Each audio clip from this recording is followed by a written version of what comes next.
लोग बोलते हैं धर्म मतलब विश्वास, गलत। लोग बोलते धर्म मतलब आस्था, मैं कहती गलत।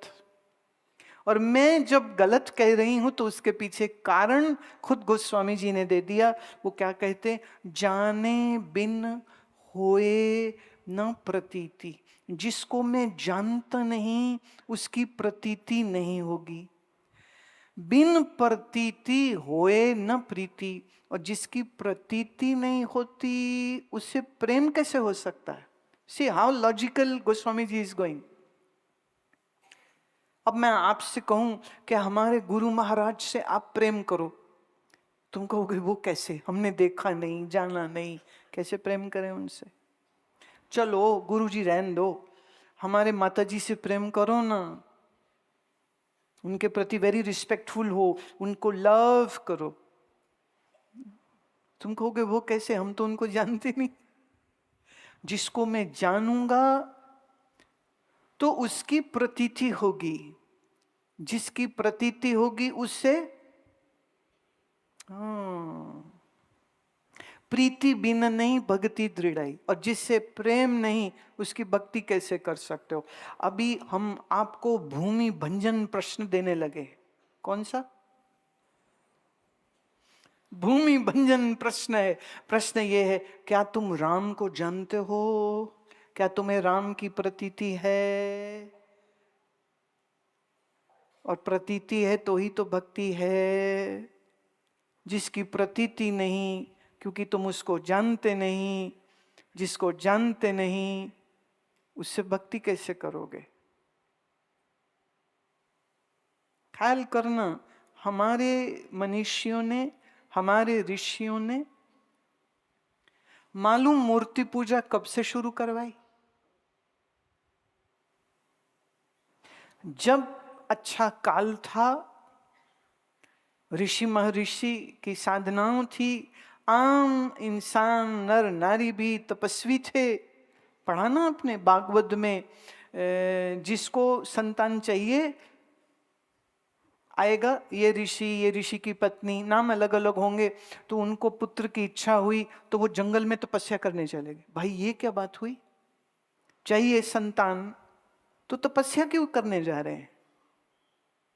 ये बिल्कुल ऐसे है, अगर खेत में आप खराब बीज डालेंगे तो तुम्हारी फसल अच्छी नहीं हो सकती, राइट? ऐसे अगर स्त्री और पुरुष में देवत्व नहीं है, तितिक्षा नहीं है, ज्ञान नहीं है, उनका शरीर शुद्ध नहीं है, पूर्ण रूपेण स्वस्थ नहीं है, जब वो गर्भाधान करेंगे तो संतान पूर्ण स्वस्थ हो, इसके ऊपर बहुत बड़ा प्रश्न चिन्ह है।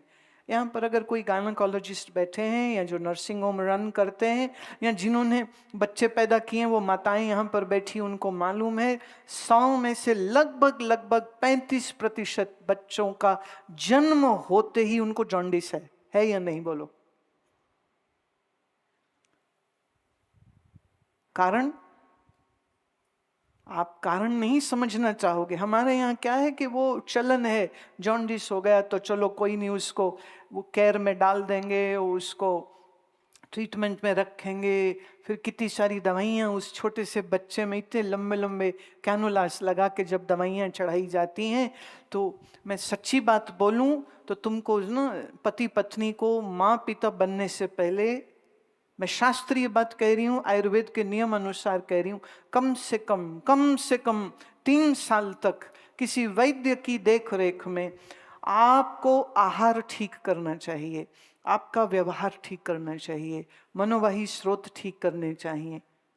तुम जान के हैरान होगे, इस समय हमारे देश में यूं तो लगेगा बहुत बड़ी जनसंख्या है, पर उससे ज्यादा बड़ी कड़वी सच्चाई ये है कि आज का पुरुष पिता नहीं बन पा रहा है, और आज की जो ये बच्चियां हैं, जो लड़कियां हैं, ये विवाह के बाद मां नहीं बन पा रही हैं। इनफर्टिलिटी हमारे देश में बढ़ रही है, और उसका कारण है ये जो तुम सीड ऑयल्स खा रहे हो, बहुत ज्यादा चीनी खा रहे हो, और दूसरा हाइब्रिड गेहूं और हाइब्रिड राइस जो तुम खा रहे हो। ऑर्गेनिक ढंग से जो हमारे पुराने 100 साल पुराने बीज थे, उन बीजों से जो खेती हो रही है, वो गेहूं जिसको मैं कहती हूँ लाल गेहूं या काठियावाड़ी गेहूं, अगर आप ये गेहूं खाते हैं इनफर्टिलिटी हो नहीं सकती। और अगर आप दूसरा गेहूं खा रहे हैं जो मास प्रोडक्शन हो रहा है, उसमें इतना पेस्टिसाइड जाता है, इतना पेस्टिसाइड जाता है, कितना पानी हमारी धरती का बेकार हो रहा है। अभी 3 साल पहले से मैं मिलेट की बात कर रही हूँ, क्योंकि मिलेट हमारे भारत का असली खाना था। ये गोरों के साथ रहते रहते हमने अपनी रोटियां भी गोरी कर ली हैं। तो रोटी गोरी करने के लिए हमने क्या किया, छिलका उतरवा दिया है।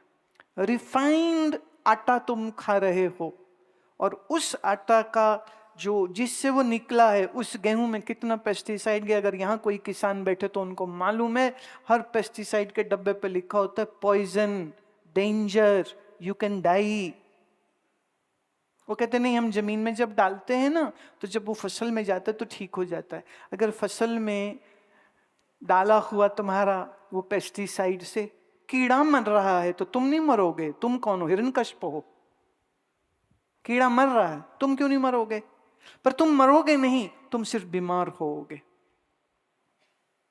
इसीलिए आज बी टाउन्स में आईवीएफ क्लिनिक्स खुल रहे हैं। क्यों? क्योंकि इनफर्टिलिटी बढ़ रही है। क्यों? हमारा खाना गलत हो गया है। क्यों? हम बहुत चिंता में रहते हैं, हम बहुत तनाव में रहते हैं, और यही तनाव और यही गलत खाना स्त्री को मां नहीं बनने दे रहा, पुरुष को पिता नहीं बनने दे रहा। और अगर बच्चे पैदा होते भी हैं, जॉन्डिस से पैदा हो रहे हैं, अगर पैदा होते भी हैं तो बहुत सी तकलीफें हैं, कभी कोई है, कभी कोई है, कभी कोई है। लेकिन हमारी जो पुरातन जो ग्रस्त धर्म की नियम होते थे, 3 वर्ष कम से कम आहार ठीक, व्यवहार ठीक, भजन, आसन, प्राणायाम, अच्छा घी खाना, उड़द की दाल खाना, अनपॉलिश्ड चावल खाना, बिना खाद का उगा हुआ गन्ना हो, उस गन्ने से बना हुआ गुड़ हो, वो खाओ तुम। कैसे हो सकता है कि तुम इस तकलीफ से गुजरो? पर लोग आईवीएफ क्लिनिक्स में भागते हैं, लेकिन अपने जीवन शैली को ठीक नहीं करना चाहते। ये बहुत आवश्यक है, और ये मैं बहुत जरूरी बात कह रही हूं। और मेरे अनुभव में इतने कितने ही पति पत्नी जोड़े जो इस बात को समझे और उन्होंने अपना खान पान, आसन, प्राणायाम शुरू किया। कोई 3 साल बाद माता पिता बने हैं, कोई 5 साल बाद बने हैं, कोई 6 साल बाद बने हैं। कई लोग आके आश्रम में रहे, वहीं रह के आसन, प्राणायाम, एक्यूपंक्चर, दवाइयाँ सब करी उन्होंने। तो वो जब वो बच्चे गोद में उनके आए तो उन्होंने कहते आपके मैंने कृपा से हुए। मैंने नहीं, मेरी कृपा से बच्चे नहीं होते। ना ना ना, हमारी कृपा हो तो हम साधु बना देते हैं। हमारी कृपा हो हम तो सन्यासी बना देते हैं। ये जो संतान आपकी हुई है, इसमें हमारा कोई चमत्कार नहीं है। आपने जीवन को ठीक नियम से जीना शुरू किया, इससे शरीर स्वस्थ हो गया, इससे तुम माता पिता बन गए। तो इसी को मैं कहती हूँ ईश्वर कृपा। बिना बिना तुम्हारे पुण्यों के तुम्हारे जीवन में संत आएगा नहीं, सत्संग मिलेगा नहीं, ज्ञान आएगा नहीं, साधना करोगे नहीं। तो जो साधनहीन है, गोस्वामी जी कह रहे हैं ना, गुरु बिन भवनिधि तरे न कोई। बिना गुरु के इस संसार सागर से कोई तर नहीं सकता। जो बिरंज शंकर सम होई, चाहे वो विष्णु ही क्यों ना हो, चाहे वो शंकर जी क्यों ना हो, गुरु की जरूरत है। हाँ, अब ये बड़ा और चटकीला और खतरनाक विषय उठ रहा है, वो है गुरुओं का। आज गुरुओं की पोल खोलेंगे। एक तो सबको शौक चढ़ जाता है गुरु बनाना है, फिर जो मिला उसको गुरु बनाते हैं। और जो चेला बनाने निकले हुए हैं वो तो ऐसे ऐसे आश्वासन देते हैं, हमसे तुम दीक्षा लो, तुमको हम सचखंड पहुंचाएंगे। कॉन्ट्रैक्ट्स। यहां आपने उनसे दीक्षा ली, वहां आपकी स्वर्ग की सीट पक्की। 7 तल होते हैं, तुमको हम 7वें तल तक भी पहुंचा सकते, बिना गुरु के वहां पहुंचा नहीं जा सकता है। वो तल अंदर के थे, ध्यान साधना के थे, उसका बाहर से कोई लेना देना नहीं था। पर लोग अंधे, शास्त्रहीन, ऐसे पंथ मत संप्रदाय वालों के चेले बन जाते। देखिए, हम जब कहते ना गुरु गुरु है, तो हमारे यहां उसके लिए भी कुछ नियम दिए गए। वो नियम कौन देता है? वो नियम हमको फिर शास्त्र देते हैं। वैदिक ज्ञान, सनातन ज्ञान, वो सनातन ज्ञान सूत्र देता है। हम गुरु किसको कहते हैं? कहते ब्रह्मानंदम परम सुखदम केवलम ज्ञानमूर्तिम द्वंद्वातीतम गगन सदृशम तत्वमस्यादि लक्ष्यम। जो ब्रह्मानंद में है, परम सुख में है, ज्ञान की मूर्ति है, द्वंद्व से अतीत है, जीव ईश्वर दो नहीं, जिसके लिए अद्वैत एक ही अखंड सत्ता है, ऐसे तत्वमसी स्वरूप को जिसने जाना है सो ही गुरु होता है। जिसने अपना अज्ञान मिटाया वो गुरु।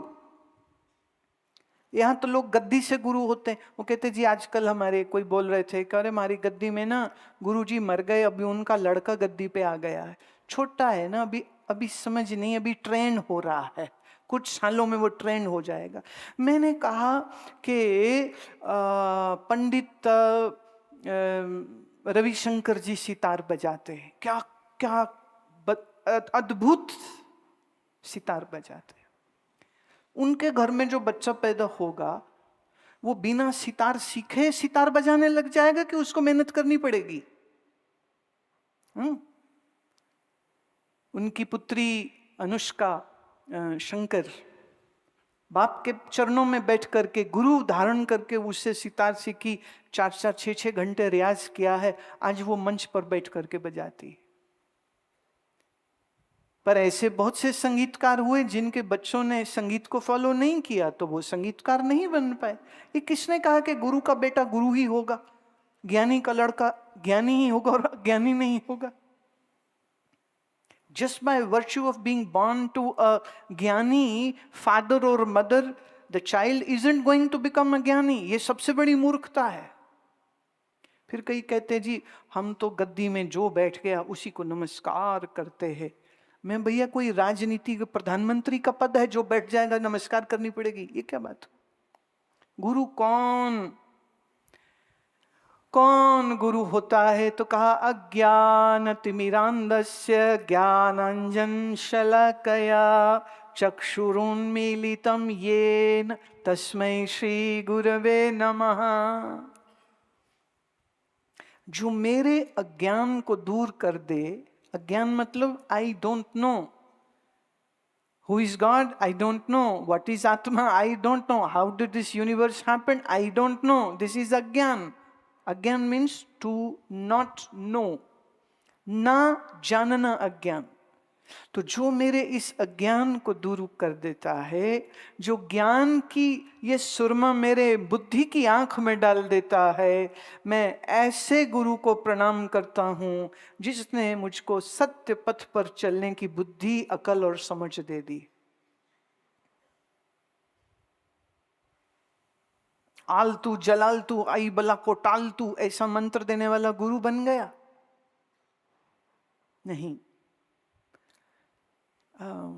अच्छा, एक बड़ी अद्भुत मैं आपसे, हमारे एक भक्त हैं यहाँ पर, वो कहते हैं जब आप यहाँ 2006 या 7 में आए थे तब भी चिट्ठी लिखी थी, तो आज भी मेरी चिट्ठी बड़ी लंबी चिट्ठी है, लेकिन मैं इसकी एक चीज़ जो आपको सुनाना चाहती हूँ वो श्रवण करो। वो लिखते हैं ममता की साकार ज्योति सरल सहज, सौम्यता से परिपूर्ण वात्सल्यता की आगार, ब्रह्मनिष्ठ भव्यता दिव्यता, त्याग एवं साधना की साकार दिव्य पुंज, कलयुग में अवतारी शक्ति, शरणागत की दिशा एवं दशा निर्देशित करने वाली सर्व संपन्न गुरुवर, धर्म एवं भक्ति में साक्षात देवी, सनातन धर्म पुष्टि कर्त्री, अलौकिक शक्ति संपन्न, परम हितैषी, अनंत श्री विभूषित, स्वनाम धन्य, परम पूज्या, वंदनीय गुरु माँ को सादर वंदे।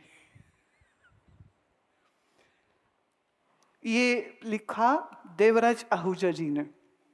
शब्दों से खेल गए प्यारे, हम तो हिल गए इसको पढ़ के। भाई किसके बारे में लिख रहे? जय हो, ये कौन जिसके लिए लिख रहे? अब इनके बहुत प्यार के उद्गार हैं, पर इसमें उन्होंने लिख दिया अवतारी शक्ति।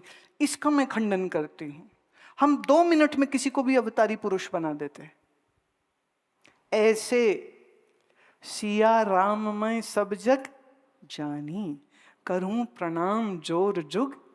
सब सीताराम है, सभी राम है, सभी वो अद्वैय सच्चिदानंद ब्रह्म है।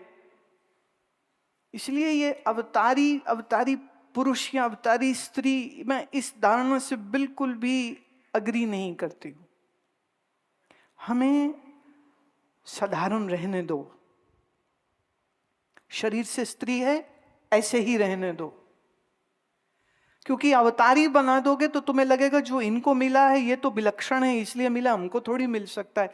पर मेरे प्यारे, मैं इस मंच से ये बात कहना चाहती हूँ, ये शरीर एक साधारण माता पिता के यहाँ जन्मा है, पर एक असाधारण ब्रह्मनिष्ठ गुरु की शरण में रहा है। इसलिए आत्म अनुभव करने के बाद आज इस ज्ञान का प्रचार प्रसार कर रही हूँ। जैसे आज ये शरीर, ऐसे ही तुम भी कर सकते हो, ऐसे ही तुम भी इन ज्ञान की ऊंचाइयों को छू सकते हो।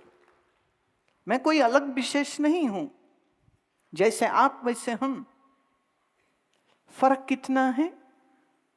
फर्क बस इतना है कि सौभाग्य से, ईश्वर कृपा से, गुरुदेव की कृपा से, मेरे पूर्वजों की कृपा से और इस धन्य भारत भूमि में जन्म लेने के कारण बहुत कम आयु में महात्माओं की संगति मिल गई।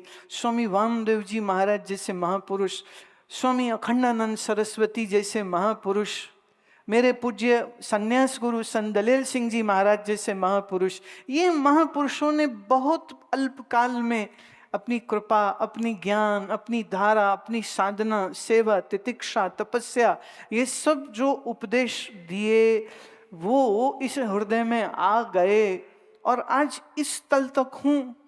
तो जैसे हम वैसे आप। इसलिए मैं कहती हूं, जो मैं बोल रही हूं, जो समझा रही हूं, इसको आप अगर आत्मसात कर लें तो आप स्वयं आनंद सच्चिदानंद स्वरूप एक ऋषि का स्वयं बन सकते हो। मेरा काम किसी को चेला बनाना बिल्कुल नहीं है। मेरा काम है आपको जिज्ञासु बनाना, खोजी बनाना और अंततः साधना करते हुए आत्मबोध प्राप्त करके तुम स्वयं संत बन जाओ। मैं संत बनाती हूं, मैं चेले नहीं बनाती हूं। संत बनाती हूं, चेला नहीं बनाती हूं। अच्छा, एक चीज और भी है, मैं गुरु नहीं बनाती हूं, संत बनाती हूं। गुरु बनने के लिए तो महाराज थोड़ा सा ड्रामा चाहिए, 4-10 उधार के चेले, गुरु महाराज की जय और गुरु महाराज की जय। थोड़ा बहुत कुछ आवे ना आवे, भारत में ना अंधी श्रद्धा ऐसी चलती है कि कैसे कैसे ने क्या क्या कर दिया, उस विषय में मैं ज्यादा जाना नहीं चाहती हूं।